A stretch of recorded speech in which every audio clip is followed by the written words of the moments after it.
All right, guys. So, article released in Axios the other day from Alex Thompson. Kamala Harris flip-flops on building the border wall. So let me walk you through this here. If she's elected president, Kamala Harris pledges to spend hundreds of millions of dollars on the wall along the southern border, a project she once opposed and called un-American during the Trump administration. It's the latest example of Harris flip-flopping on her past liberal positions, such as supporting Medicare for all and banning fracking. Proposals that aides say she now is against. Harris is embracing a more hawkish immigration policy, as Donald Trump's campaign spends tens of millions of dollars attacking her about the border.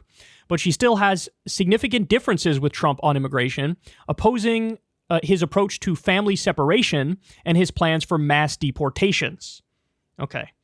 They continue. In her speech to the Democratic National Convention last week, Harris said she would sign the recent bipartisan border security bill, which Trump had ordered his allies to kill, fearing it would help Democrats in the November election.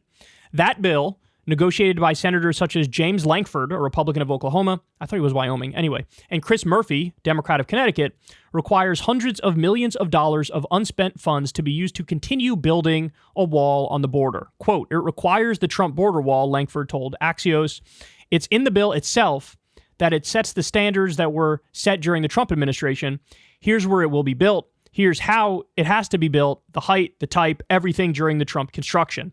Harris' campaign says the border deal is a whole lot more than continuation of wall funding and a tiny fraction of what Trump has proposed. Okay, so look, this article is saying Kamala Harris supports the bipartisan border legislation that Trump killed and the Republicans killed recently. And they're saying as part of that bill, there was a portion that was to fund more of the border wall.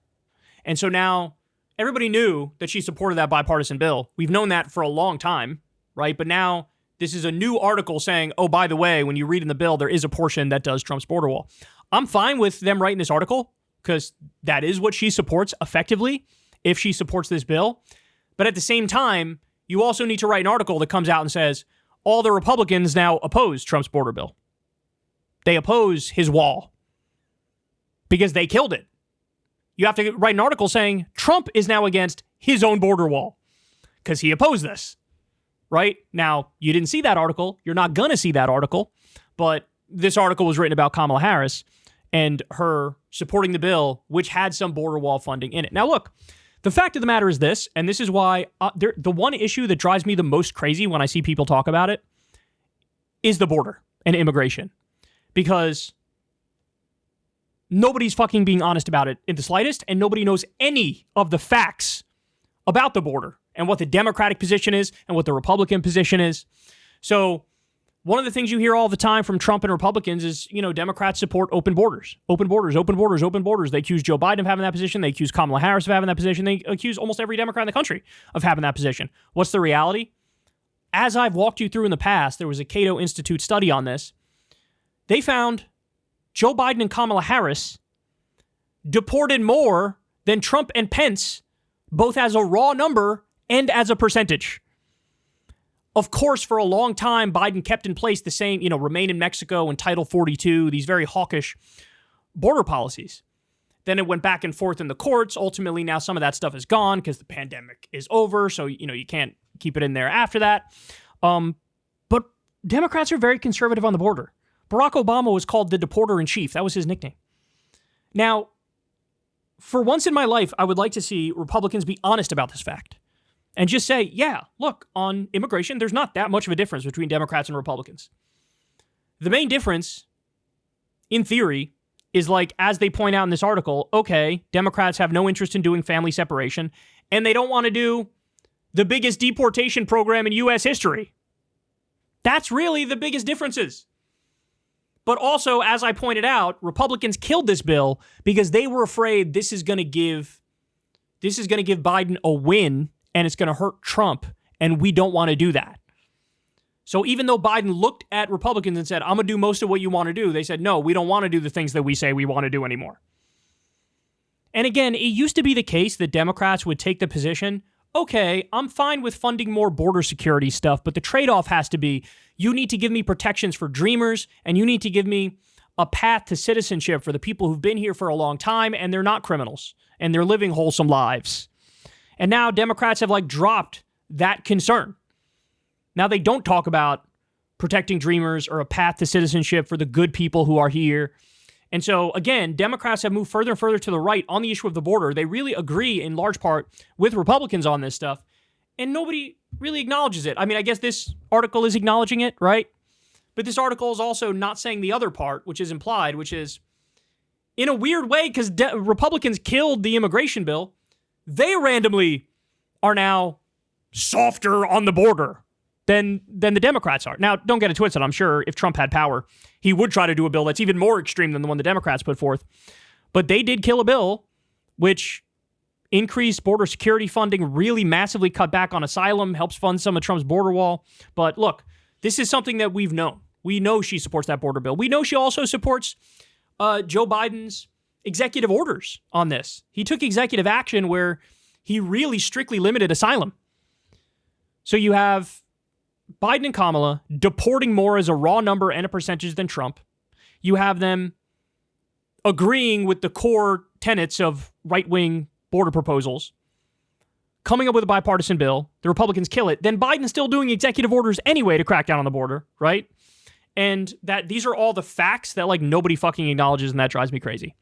It drives me crazy. Now, my guess is, look, the way Kamala can weasel her way out of this is to say, yeah, I supported that border bill, but that border bill's dead, so now I want to make my own border bill, and that's part of it that I'll take out, right? I don't want Trump's border wall. I mean, that's an easy way for her to weasel out of it. I'm sure that's what she can say next time she's asked about it. But look, she's running ads that say she's tough on the border. We just got to call a spade a spade. There are some issues where Democrats and Republicans are just not that far apart, and this is one of those issues. It is a consensus in Washington, D.C. that we're going to be tough on the border. And I would like people to start fucking acknowledging that. Now, by the way, if I'm Kamala, what would my position on the border be? My position would not be this extreme. It would not be this hawkish. We haven't had anybody make a positive case for immigration in a very long time in this country. We haven't had anybody come out and state the obvious. Namely, this has been studied 15 ways to Sunday, and both documented immigrants and undocumented immigrants are significantly less likely to be criminals compared to native-born American citizens, right? So the crime rate is lower. As a general rule of thumb, I certainly see this in my life. I'm sure a lot of you see it in your life. Immigrants are some of the hardest working fucking people I've ever seen. I think the stereotype of them being lazy is exactly wrong. I think it's the exact opposite. I think in general, they're super hardworking. They're super family oriented. They're just trying to do best for themselves and for their family, and they contribute massively to the country. A lot of them pay taxes, even though they get none of the benefits of paying taxes, not much of the social safety net. So we need to make the positive argument for immigration. Guys, keep it real. Immigration is great for the economy. It absolutely is. I think we can both protect American jobs, raise American wages, and be reasonable and kind when it comes to immigrants, right? So if I was Kamala, my stance would be what my stance currently is, which is I'm totally fine with having a border. I'm totally fine with having border security. I'm totally fine with deporting violent criminals who are immigrants. But what I'm not fine with is not talking about a path to citizenship. We should have a reasonable humanitarian process. Asylum is a right. You can't just take away asylum. So we're going to keep the asylum there, right? We're going to have a reasonable process with reasonable rules. We're going to be humanitarian and altruistic, and we're going to find a way to welcome immigrants into this country who want to work, who want to help the country, who want to do well by themselves. We're going to let them in, and we're going to have a beautiful system where we all work together. I mean, this country is a nation of immigrants, right? It really is. It's in part what made us as strong as we are. And now there's this massive nativist backlash where the Republicans lead it and the Democrats sort of fall in line and follow along with it. I don't like that. Somebody needs to make a positive argument for immigration. So if I were Kamala, I would do that. But she's not. What she's doing is the exact opposite. She's trying to nullify the Trump attacks by saying, look, we basically agree. The only difference is I don't want to do the family separation and I don't want to do a major deportation effort. By the way, if Trump actually implemented the things he says he wants to implement, the economy will collapse. Like literally collapse. He wants to deport millions of people. Guys, there was a story, what was it? Alabama? It was somewhere where a state decided to crack down on immigration and they rounded them up and got rid of them. And then like immediately the economy imploded Americans wouldn't take the jobs that the immigrants did, and then they needed to beg to get the immigrants back. I forget which state it was in, but this is a story that came out a long time ago. Look, somebody's got to keep it real and be honest about immigration. That immigration is a net positive for the country. Again, I'm fine with deporting violent criminals. I'm fine with having a border and having border security, but let's stop demonizing immigrants. It's just idiotic. They're not the problem. They're just a scapegoat when we have other real serious problems like corruption, like massive income and wealth inequality. Like, that's the real problem. Don't scapegoat the immigrants. But anyway, she is. This is one of the things that she's doing. So, look, from a political perspective, she should either take the position I just espoused, or the other thing, and Crystal's brought this up, I think it's kind of brilliant, is just don't mention it at all. Just like the Republicans, they have a losing issue of abortion. Like, you're just going to lose. There's no way you cannot lose on that. Americans don't like your stuff on abortion, period. Doesn't matter how much you try to pivot or flip-flop or change it or whatever. They don't like it. They're with Democrats on that. They're not with you on that. So the advice for Republicans on abortion is just, hey, shut the fuck up. Just shut up. Like, just don't bring it up. If they bring it up, you run away or you change the topic, right?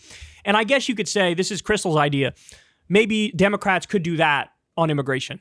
If they're not going to say what I said, which is make a positive case for immigration, say, okay, I'm fine with some border security, I'm fine with deporting violent criminals, but outside of that, immigrants are good people, we should welcome them. If you're not going to say that, then just shut the fuck up and move on. Okay, so anyway, that's my breakdown of it. But this is one of those issues where I'm not expecting at all for Kamala to course correct. There's some issues where I think she's pretty conservative, and she's letting that conservative flag fly, and I don't even think she realized this actually does do some damage to her and her campaign. This is one of her weaker issues, and she needs to understand that. Hey, y'all, do me a favor and like and subscribe. It helps out big time in the algorithm. Click the bell as well for notifications when videos drop, and watch that video on screen right now. You know you want to.